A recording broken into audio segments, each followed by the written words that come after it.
Hello friends, मैं हूँ Roshni. Welcome to again your question mat. आज हम लाए हैं आपके लिए एक और नया टॉपिक जो कि है प्रोसीजर ऑफ ऑडिटिंग, यानी कि ऑडिटिंग की कार्यविधि। ऑडिटिंग किस प्रकार से कार्य करते हैं। सबसे पहले हम इसका मीनिंग जानेंगे, तो फ्रेंड्स हमारे साथ वीडियो के अंत तक जुड़े रहिए जिससे कि हम हमारे आज के टॉपिक के बारे में अच्छे से समझ पाएँ। ऑडिटिंग वर्क किस प्रकार से स्टार्ट किया जाए, यह प्रत्येक मामले की सिचुएशंस पर डिपेंड करता है। काम करने की मेथड ऑडिटिंग की ट्रेनिंग, एक्सपीरियंस और नॉलेज के अनुसार बदलती रहती है। यानी कि जो प्रत्येक कि हर ऑडिटर जो रहता है वह उसके मेथड से काम करता है। उसकी मेथड उसके ट्रेनिंग, उसके एक्सपीरियंस और उसके नॉलेज के अनुसार चेंज होती रहती है, लेकिन फिर भी कुछ जनरल बातें हैं जो हम समझ सकते हैं। अकाउंटेंसी की सभी प्रोसेस जैसे कि एडिशन करना, खतौनी करना, बैलेंस ऑफ लेजर यानी कि लेजर का बैलेंस और अमाउंट को एक पेज से दूसरे पेज पर ले जाना आदि के लिए अलग अलग कलर्स की पेंसिल से अलग अलग तरीके के टिक लगाना चाहिए। यानी कि हम जब ऑडिटिंग का काम करते हैं तो या तो बुक्स में करते हैं या फिर हमारे कंप्यूटर सिस्टम में करते हैं। अगर बुक में करेंगे तो बुक के लिए हम अलग अलग कलर की पेंसिल से अलग अलग कलर के टिक मार्क लगाएंगे जिससे कि हमें यह समझ में आ सके कि हमने क्या एंट्री किया है। तो एम्प्लॉयज़ को इन जो टिक करते हैं इन निशानों के महत्व को बता देना चाहिए। प्रत्येक फर्म के लिए एक ही प्रकार के निशान नहीं चुनने चाहिए। एक ही तरह के ट्रांजैक्शन के लिए या सभी ऑडिटिंग के संबंध में एक जैसे निशानों का यूज़ नहीं होना चाहिए। कोशिश यह करना चाहिए कि एक बुक की जांच एक ही बार में पूरी हो जाए, वरना ऑडिटर के ऑडिटिंग कार्य करने के बाद डाटा या उसकी ट्रांजैक्शन में हेराफेरी हो सकती है। सेकेंड टाइम में ऑडिटर के क्लर्क को यह देखना चाहिए कि पहले ऑडिटर में किसी प्रकार से कोई डाटा या ट्रांजैक्शन में कोई चेंजेस तो नहीं किया गया है।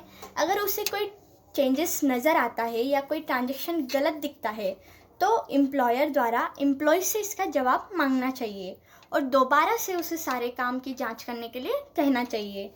यदि उसमें कोई एडजस्टमेंट ज़रूरी ही हो तो वह एंट्री के माध्यम से कर देना चाहिए। आंकड़ों में चेंजेस की परमिशन नहीं देना चाहिए। यानी कि एक ऑडिटर को अपने एम्प्लॉयर्स या एम्प्लॉयज़ को किसी भी काम में चेंजेस या कोई गड़बड़ी करने की बिल्कुल परमिशन नहीं देना चाहिए।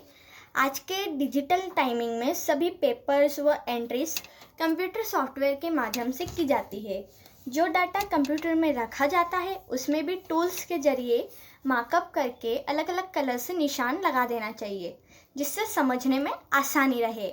और अगर हम लेखा बुक्स में किया जा रहा है यानी कि ऑडिटर लेखों को बुक में करवा रहा है तो इस बात का ध्यान रखना चाहिए कि कभी कभी एम्प्लॉयर या एम्प्लॉयज़ पेंसिल से एडिशन कर देते हैं, तो ऑडिटर को स्पष्ट रूप से उसके कार्य की एक रूपरेखा बनाकर एम्प्लॉय को डिफाइन कर देना चाहिए। बुक्स का बैलेंस निकालना एम्प्लॉयज़ का काम नहीं होता है, ऐसा ऑडिटर को अपने एम्प्लॉयज़ को बताना चाहिए। यदि वह ऐसा कार्य करता है तो ऑडिटर के जगह पर अकाउंटेंट कार्य करेगा। बुक्स का बैलेंस निकालने से पहले ही ऑडिटर को ऑडिटिंग करने को कहा जाता है जिससे ऑडिटिंग कार्य जल्दी से समाप्त हो जाए। इस मेथड को अधिक बढ़ावा बिल्कुल नहीं देना चाहिए, इससे मिस्टेक्स के छूट जाने का फियर रहता है, क्योंकि परीक्षण के लिए ट्रायल बैलेंस जैसी कोई चीज़ रेडी नहीं होती है।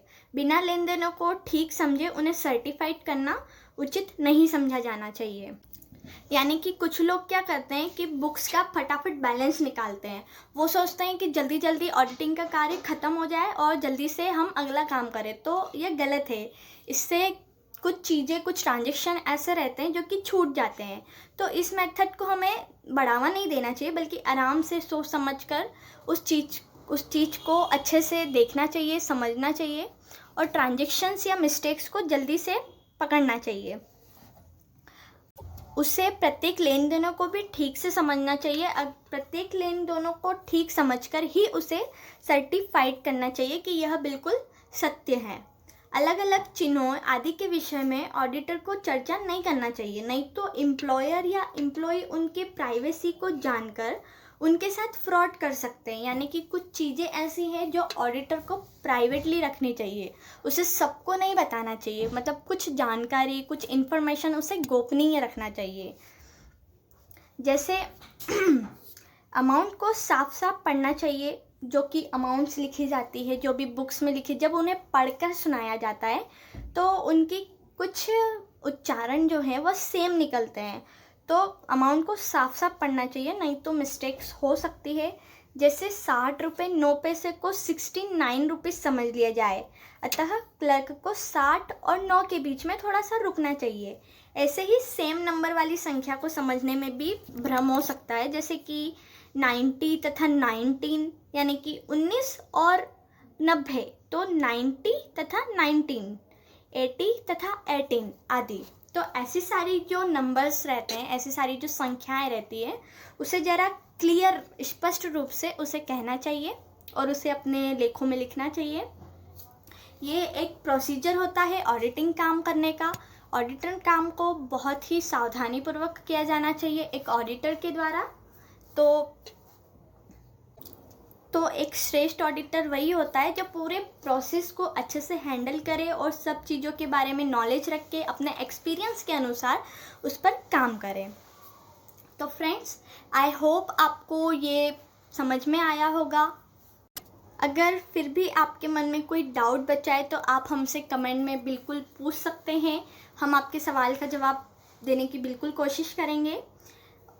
हमारे नेक्स्ट वीडियो में आपको उसका जवाब मिल जाएगा, जिसका लिंक नीचे डिस्क्रिप्शन में दिया हुआ है। अगर आपको ये वीडियो अच्छी लगी हो तो इसे प्लीज़ लाइक करें और शेयर करें अपने तमाम दोस्तों को। और हमारे चैनल को अगर आपने सब्सक्राइब नहीं किया है तो इसे सब्सक्राइब ज़रूर करें। वीडियो को अंत तक देखने के लिए आपका बहुत बहुत धन्यवाद। फिर मिलेंगे एक ऐसी ही नॉलेजेबल वीडियो के साथ। तब तक have a good life, make a great story of your life. Thank you.